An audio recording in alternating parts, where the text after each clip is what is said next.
I'm just going to start with applying some medicated Ayurvedic oil on the lower abdomen, just because we are going to check what my client's uterus moves like, and our aim today is to restore good structure and function, of course, circulation and such to this area.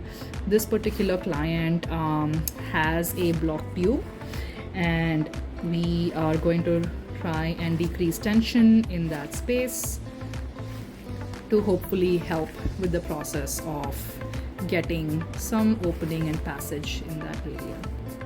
So here I am just coming over the pubic rim, checking for mobility of the uterus itself, and as you can see, the uterus glides so much better from the right side than the left.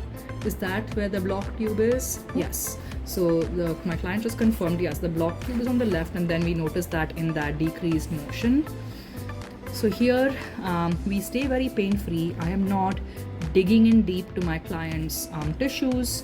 I isolate the point of tension and check in with her, like, is that feeling a little bit tight and sore? Yes, she says yes. I help the abdominal slacken a little, and go ahead and give me a deep breath into that lower abdomen right there.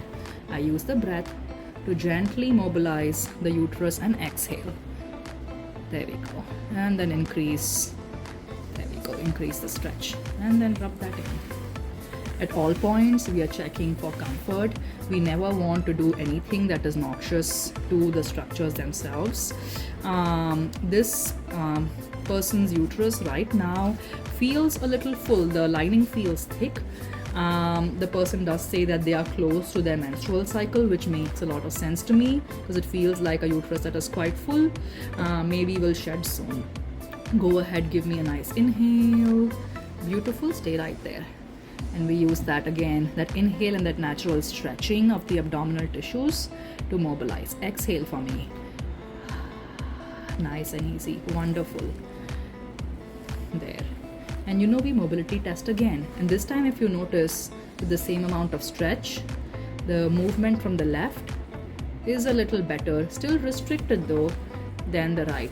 So of course, we are not by any means claiming we unblocked her tube in like the 2 minutes you've been watching this video, but we are easing up the restrictions in the myofascia around the tube to help the natural flow of fluid through that tube. Go ahead, give me a good inhalation right in that spot.